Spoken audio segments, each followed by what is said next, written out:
Il existe des rivalités que personne n'ose nommer officiellement, mais que tout le monde ressent. Des rivalités silencieuses, feutrées, presque invisibles, mais dont l'intensité dépasse parfois celle des conflits politiques les plus ouverts. Et lorsqu'elles se déroulent au sommet de l'État, ces rivalités deviennent fascinantes, troublantes, presque obsessionnelles pour l'opinion publique. Depuis l'accession de Bassirou Diomaye Faye à la présidence de la République du Sénégal, un débat discret mais brûlant s'est installé dans les esprits.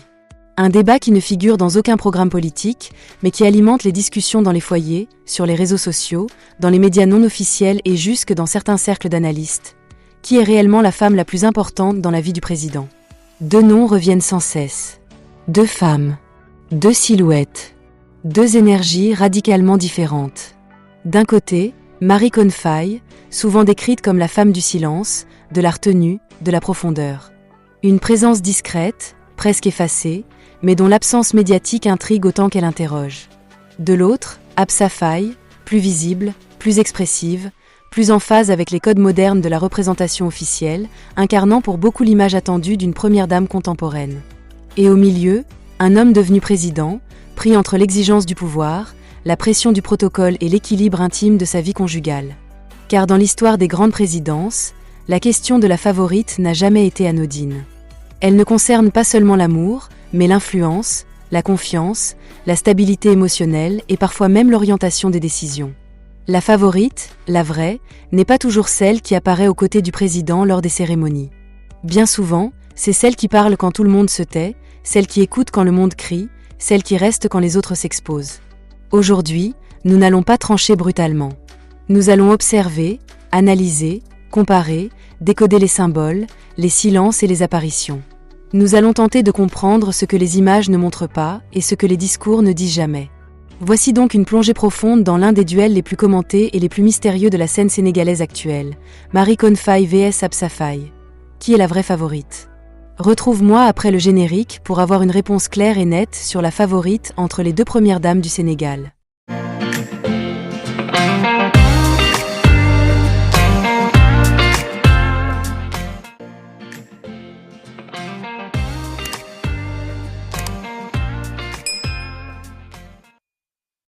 Pour saisir la complexité de cette question, il faut d'abord comprendre que le pouvoir transforme radicalement la dynamique familiale.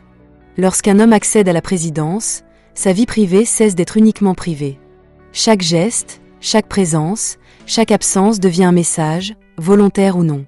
Dans ce contexte, les épouses ne sont plus seulement des compagnes, elles deviennent des symboles, parfois même des instruments d'équilibre ou de tension. Marie-Conne Faye s'impose dans cette équation comme une figure presque paradoxale. Plus elle se fait discrète, plus elle intrigue. Plus elle s'efface de l'espace public, plus elle semble occuper une place centrale dans l'imaginaire collectif. Cette discrétion n'est pas anodine. Elle renvoie à une forme de sagesse ancienne, profondément ancrée dans les valeurs traditionnelles sénégalaises et africaines, où la femme influente n'a pas besoin d'élever la voix pour se faire entendre. Elle agit dans l'ombre, par la constance, par la présence silencieuse, par la stabilité émotionnelle. Beaucoup voient en Marie-Conne Faye la femme du passé du président, celle qu'il a connue avant les honneurs, avant les cortèges, avant les contraintes du pouvoir. Et cette antériorité est capitale.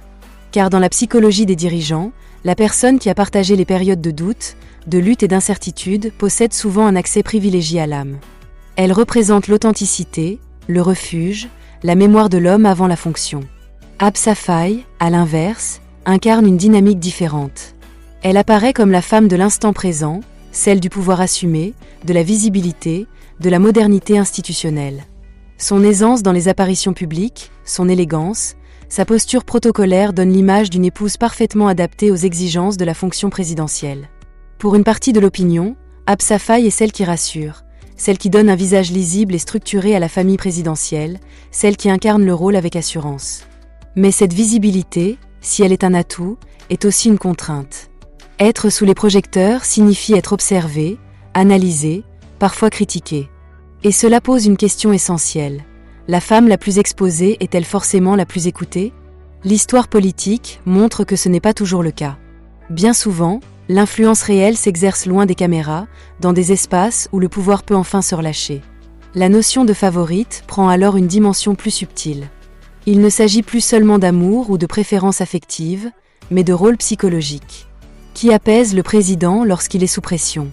Qui l'aide à garder le cap lorsque les décisions deviennent lourdes de conséquences? Qui comprend ses silences sans exiger d'explication?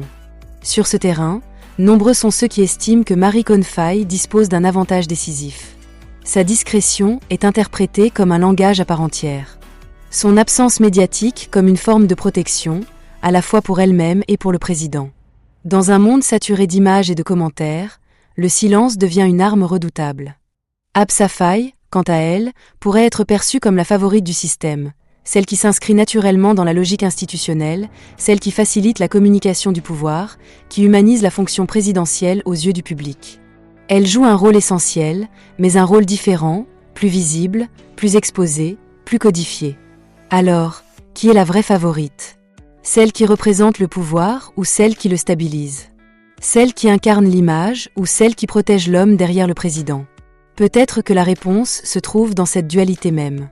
Peut-être que Bassirou Diomaye Faye a besoin des deux, mais d'une manière inégale. Car dans les moments les plus critiques, ce n'est pas toujours vers la lumière que l'on se tourne, mais vers l'ombre rassurante. Et si la vraie favorite était celle dont on parle le moins?